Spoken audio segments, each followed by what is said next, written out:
Maria a todos. Salve Maria. Salve Maria. Hoje nós vamos falar da continuação espiritual, da cavalaria medieval no século XVI e XVII, que foi a Companhia de Jesus, fundada por Santo Inácio de Loyola. Isso. O objetivo dessa reunião é retificar a imagem que a gente tem de Santo Inácio de Loyola. Essa é a imagem que nós temos da CNBB, está retirada do site da CNBB de Santo Inácio de Loyola. Esse aí é Santo Inácio de Loyola.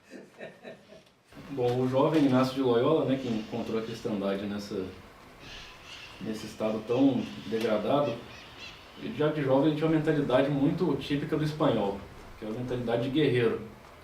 Era um pouco deturpada pelas tendências da época, do renascentismo, mas ainda assim uma mentalidade muito boa de guerreiro. Aqui, segundo as notas do servo de Deus, Dom Guéranger, essas notas estão no missal vesperal de Dom Gaspar Lefebvre, não tem nada a ver com Dom Marcel Lefebvre, e comenta um pouco sobre a vida do jovem Inácio de Loyola.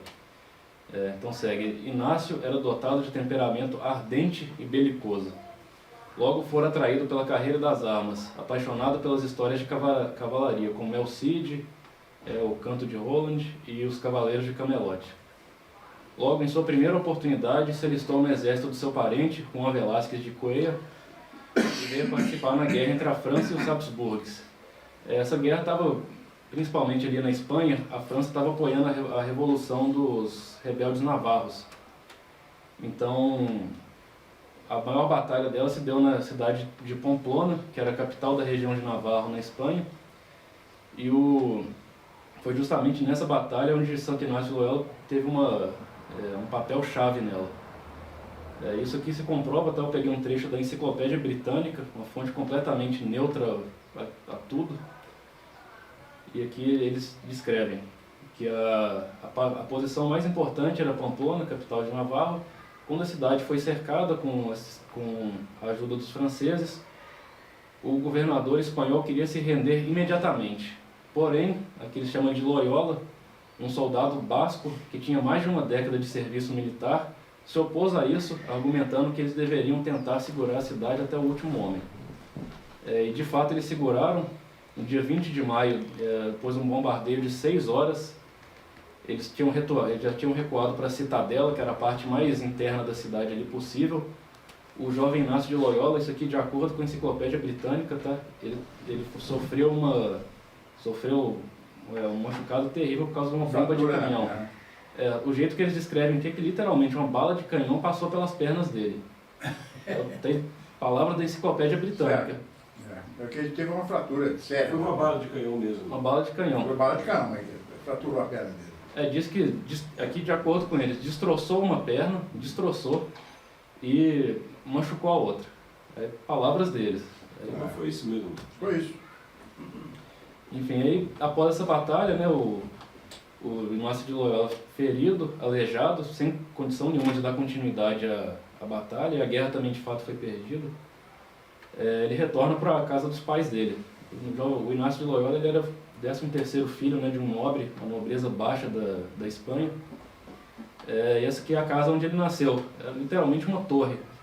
Hoje em dia construíram, digno de um santo, um santuário em volta da casa dele, mas o cenário de quando ele voltou para casa era esse, era uma torre, fortificada embaixo, nasceu até numa espécie de fortaleza.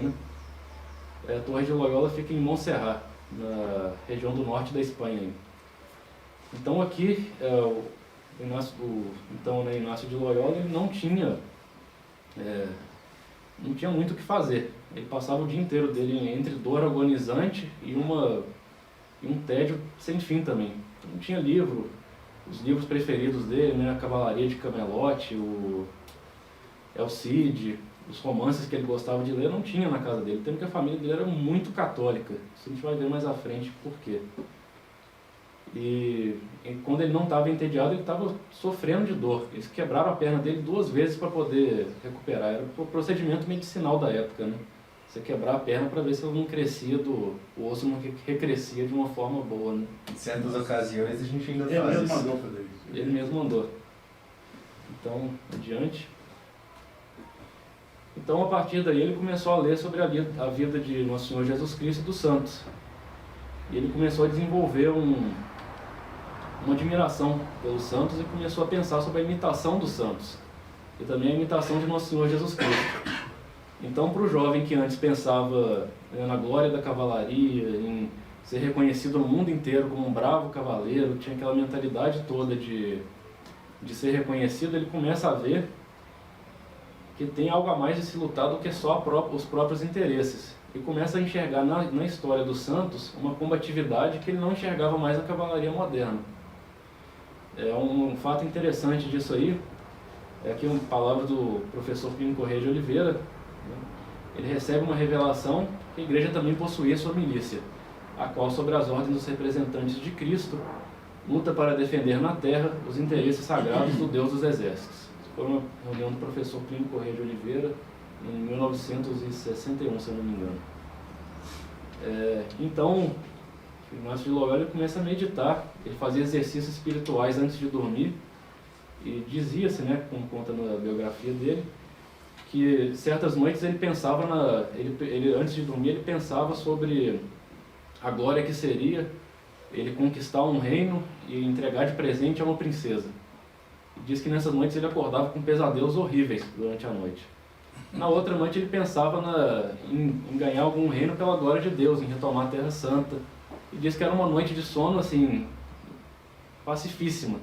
Acordava super bem no outro dia.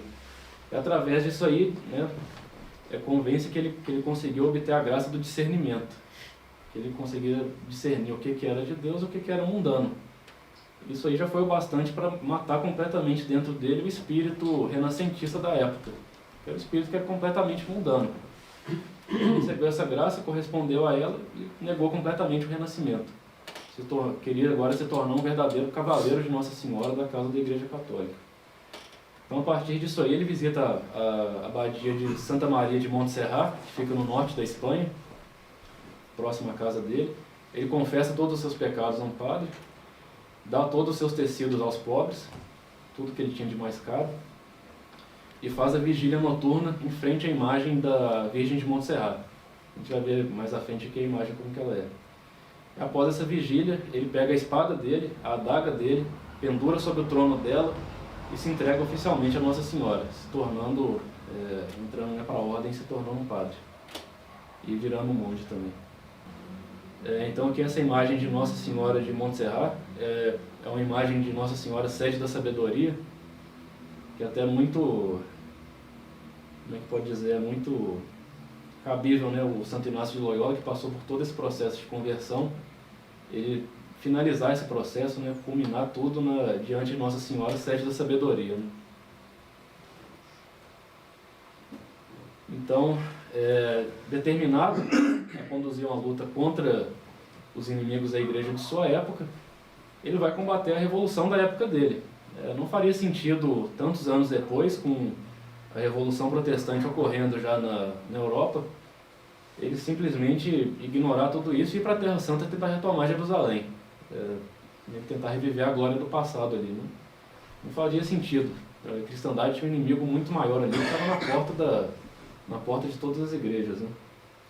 Então ele, estudando na Universidade de Sorbonne, na França, foi aí que ele conheceu os colegas dele que foram cofundadores da Companhia de Jesus, incluindo São Francisco Xavier. São Francisco Xavier, se eu não me engano, era 6 anos mais novo do que ele na época, ele tinha 27, São Francisco tinha 21. Ele estabelece a Companhia de Jesus. E o objetivo da Companhia de Jesus é educar, né, sobre a verdadeira doutrina católica, lutar contra o avanço do protestantismo, que na época era uma verdadeira cruzada, uma cruzada contra a revolução da época. E aqui tem um pouco o dito, né, de um padre da Companhia de Jesus, chamava Padre Jerônimo Nadal, um padre jesuíta, e esse texto aqui está disponível no site Society of Ignatians, que é uma sociedade americana de devotos de Santo Inácio de Loyola. Segue basicamente, né, Inácio era um espanhol, descendente da nobreza baixa de Guipúzcoa, de uma família cuja fé deles não tinha nenhuma mácula, a fé era intacta. E que no final ele termina falando que desde os dias em que a cristandade foi implantada naquela terra, não se sabe de nenhum membro dessa nobreza que chegou perto de entrar no território da heresia.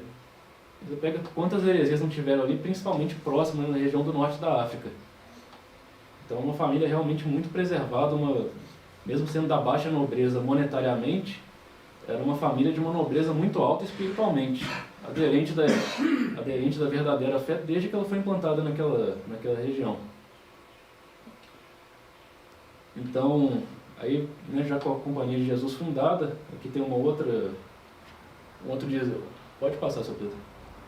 Um outro dizer do professor Plínio Correia de Oliveira, uma reunião já em 1991, descrevendo a gravidade da heresia protestante. A heresia protestante se difere das anteriores por ser uma heresia que envolvia o homem como um todo, não apenas uma discussão doutrinária. A heresia não era nada novo para a igreja. De fato, já houve nestorianismo, arianismo, os cátaros na França, mas todas elas eram discordâncias que não tiravam o homem da igreja. O protestantismo tira o homem completamente do corpo místico de Cristo aqui da terra. Então, uma heresia que envolve o homem como um todo. Para retirar um homem da profundeza da escuridão, que é o protestantismo, precisaria de um esforço muito épico, novamente uma verdadeira cruzada. Então, a partir disso, não bastava ser que nem São Nicolau contra João Mário. Não bastava só negar o que estava sendo dito. Tinha que negar e elevar aquela doutrina que o protestantismo negava até um patamar que não foi visto até então. A partir daí se desenvolveu a doutrina agir contra. Né?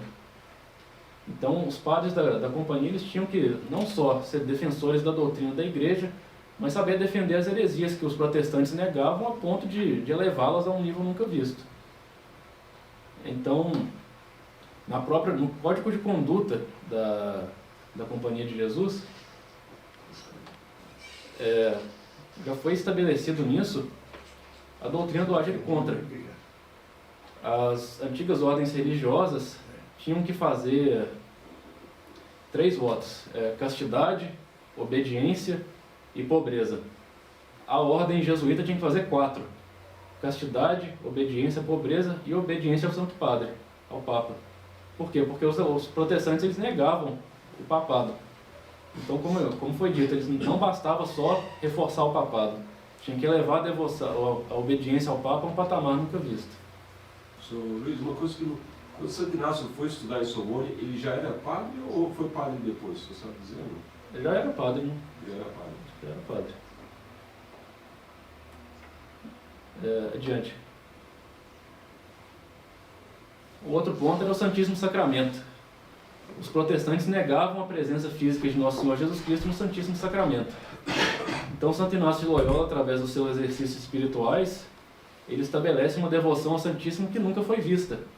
E, de fato, a devoção ao Santíssimo antes do protestantismo e após o protestantismo, né, devido a essa intervenção de Santo Inácio, ela foi elevada a um patamar que não era comum antes. Então, como vocês podem ver aqui, tem até essa imagem de muito bom gosto aqui. O título dela é Santo Inácio vencendo o herege Lutero com o poder da Eucaristia. Está na igreja de São Nicolas, em Praga. Hoje deve ter proibido, né? Pois é. Eles estão querendo, o Vaticano lá deve querer proibir, deve ter tirado, né? Bom, adiante. Porque eles já botaram até uma imagem dele lá no Vaticano. Do Lutero? Do Lutero? Sim, meu Deus. Ganhou lá o padre. Os 500 anos da Reforma. 500 anos. Imagem vermelha, horrível. Pelo amor de Deus. Nossa, que imagem de horror. Bom, outra questão é a devoção a Nossa Senhora. Os luteranos, os protestantes, negavam a devoção, eles negavam o culto a Nossa Senhora. Então, para combater essa heresia, ele difundiu por seus padres uma fervorosa devoção a Nossa Senhora, que também não era comum, né, principalmente fora das ordens de cavalaria na época. Então, da mesma forma, a devoção ao Santíssimo, a devoção a Nossa Senhora, após Santo Inácio de Loyola, foi muito maior do que era antes. Então aqui a gente tem outra imagem aqui interessante. No caso aqui o nome dessa imagem é esse também, é Nossa Senhora expulsando os hereges Lutero e Jean Hus dos céus. E aqui no fundo tem um anjinho rasgando um papel. Esse papel era os escritos de Zwingli, que foi um outro reformista da época. Bom, e por aí Agora o fim, né? A valorização da hierarquia. O protestantismo era revolucionário, liberal e igualitário. Pregava a igualdade entre o clero e os homens. Né? Revolução completa, principalmente para essa época. Então, o que Santo Inácio de Loyola fez? Na sua ordem religiosa, ele estabeleceu uma hierarquia que não tinha nenhuma outra. Uma hierarquia literalmente de exército. Tanto que o nome Companhia de Jesus, na época o nome companhia se dava para exércitos. Você tinha as companhias livres, eram os exércitos de mercenários. Então ela funcionava como um exército. O Santo Inácio de Loyola, ele era o líder da companhia, ele era chamado de geral. Só que muitas línguas... Não seria o comandante? Muitas línguas a tradução de geral é literalmente general. Em inglês o líder da companhia é conhecido como general. Em espanhol. Em espanhol também. Então literalmente ele era o general da companhia de Jesus. Então ele montou uma verdadeira ordem de cavalaria com hierarquia de ordem de cavalaria, a devoção à Nossa Senhora da Ordem de Cavalaria, e que nós vamos ver que agia contra o protestantismo como uma ordem de cavalaria agia contra os hereges muçulmanos na Terra Santa. E aqui, de fato, a companhia funcionava como uma força de combate expedicionária. Tá? Podemos passar, seu Pedro? E aqui o exército jesuíta foi formado. O lema principal deles era Ad Maiorem Dei Gloriam, tudo deveria ser feito pela maior glória de Deus, ou seja, jamais recuar diante de nenhum esforço a serviço do Senhor, muito menos no martírio. E aqui nós temos aqui a pintura dos 205 mártires de Nagasaki, no Japão. Todos eles jesuítas. São Francisco Xavier morreu nessa expedição, não foi? Não, ele morreu na Índia, de febre. Na Índia, né? Mas teve um jesuíta também conhecido. Morreu lá no Japão.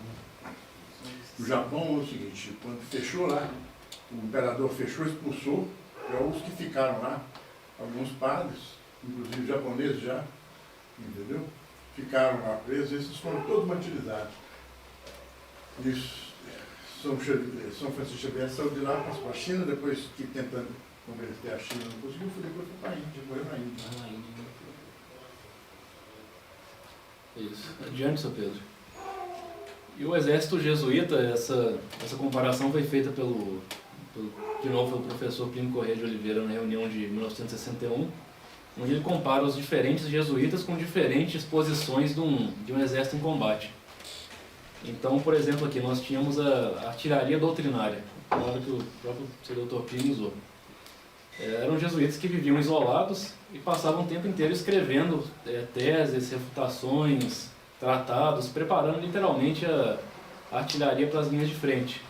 Então aqui a gente tem um exemplo ótimo disso, que é São Roberto Bellarmino, foi um doutor da igreja. E aqui em comparação um regimento de artilharia inglês na época revolucionária, na Guerra Revolucionária dos Estados O doutor da Unidos. igreja que melhor falou sobre a questão do Papa, autoridade do Papa, e Papa herege, essas coisas todas. A doutrina dele é que prevalece. Isso. Então até na época, né, já dá para ver que...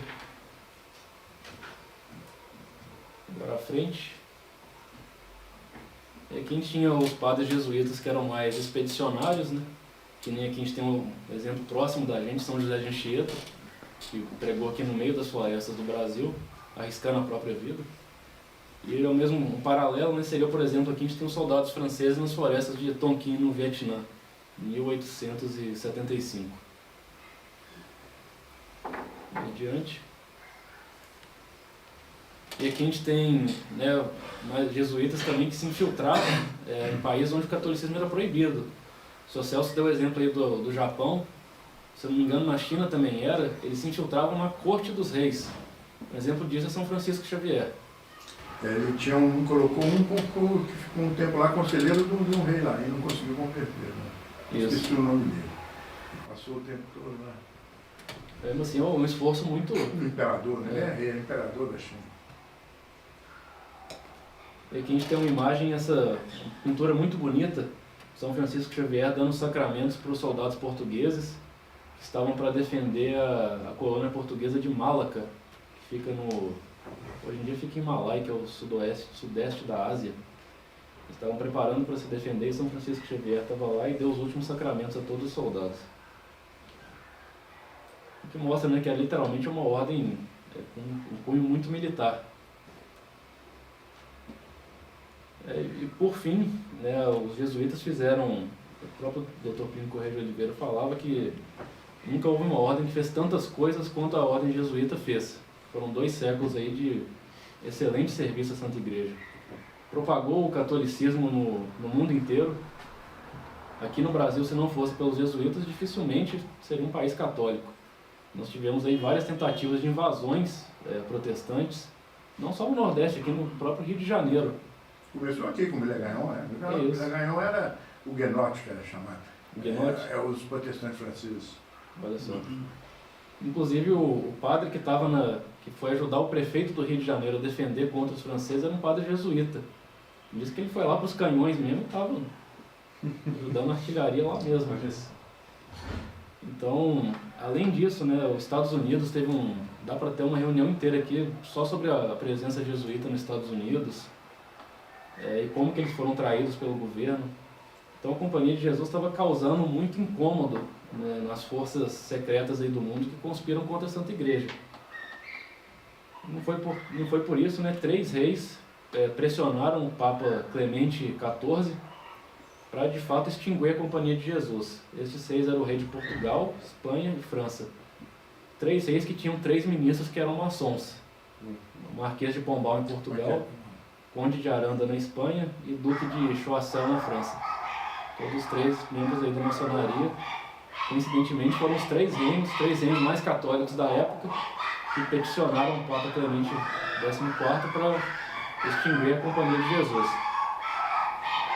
Aqui tem uma frase, de novo, do professor Plínio Corrêa de Oliveira, isso foi no final da reunião de 1961. Bom, devo dizer que falo com esse entusiasmo dela, a Companhia de Jesus, pelo princípio de que os judeus diziam que amavam o Templo de Jerusalém. Quando o Templo de Jerusalém foi demolido, que eles amariam as pedras. Se essas pedras fossem rachadas e transformadas em pó, eles amariam o pó dessas pedras. Ora, um pouco sou eu, professor Plínio Corrêa de Oliveira, assim como a Companhia de Jesus. Não conheci o templo nem as pedras. Conheci um pouco do pó dessas pedras. E o pouco que eu conheci, eu amei com toda a força que na minha alma pudesse haver. Professor Plínio Corrêa de Oliveira falando sobre a Companhia de Jesus. De fato, a Companhia de Jesus foi reaberta no século XIX, né? Mas não com a mesma pujança que havia. Eu não me lembro mais quanto tempo, não, mas não mais que 50 anos depois. Então, a maioria, pode olhar, a maioria dos teólogos depois, modernistas, né, que trabalharam, que fizeram, principalmente a parte dos documentos do Concílio Vaticano II, a maioria deles eram jesuítas. A maioria era jesuíta. Agora você vê a pujança da Companhia de Jesus. São Tomás, com Santo Inácio ainda vivo, ela já estava na Índia, na China, no Japão, no Brasil, a todo lado, e tinha na África também. Com São Tomás, com São Inácio vivo ainda. Isso. Só São Xavier teve em todos esses Aqui, continentes. o padre Nóbrega e o padre Chico, e aqui Foram os primeiros que chegaram, não? eles São Tomás, Santo Inácio estava vivo ainda. Todos eles conheciam Santo Inácio, todos eles foram ordenados por Santo Inácio, São Francisco Xavier. Então, esse é o grande nome do Oriente, é o São Francisco Xavier, mas teve vários. É isso. E, né, com isso aí nós podemos concluir que eles lutaram, de fato, contra a revolução do tempo deles. É um espírito de cruzada. Um espírito de cruzada. Falta mencionar um pouco o seguinte, a luta deles contra o jansenismo. O jansenismo foi uma heresia que começou dentro da Igreja Católica, é que você falou, mudou todo mundo que eu não saiu de lá, né? Mas todas as heresias, há uma mudança inicial dos homens dentro da própria igreja para depois, um dia, ser excomungado e ser separado. Heresia, né? Quando fala. E o jansenismo não chegou a ser excomungado na época, e ele ficou minando dentro da igreja, e a fechamento da Companhia de Jesus e o jansenismo foram os 2 grandes fatores que levaram à Revolução Francesa. 2 grandes fatores. E que não foi uma luta que a igreja tinha que ter feito na época. Enquanto a Companhia de Jesus ainda podia agir, ela lutava contra o jansenismo. Depois, ela foi extinta. Aí logo depois veio São Francisco. 21 de julho de 1773. Hein? 21 de julho de 1773. Justamente logo antes Volta da da Revolução Francesa. Em 89, em São Francisco. Perfeitamente. Olha só. 15 anos, né? Perfeitamente.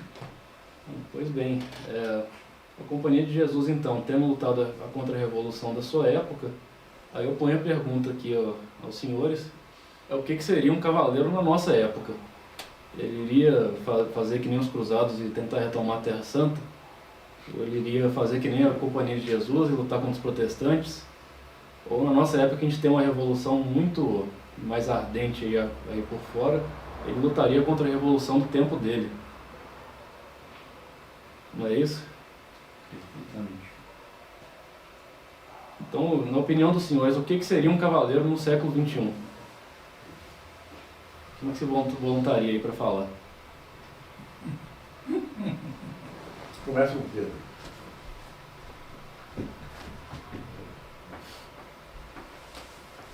Eu.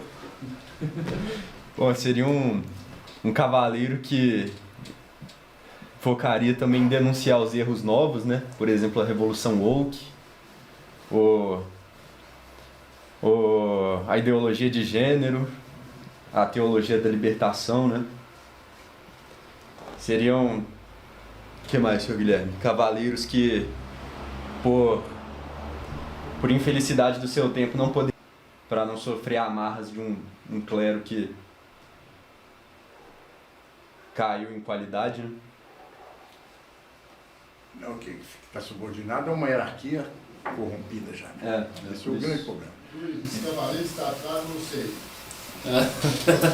Aqueles cavaleiros aí, Com certeza. a vida dele, e aqueles que o seguem, as várias gerações, são esses cavaleiros, tá?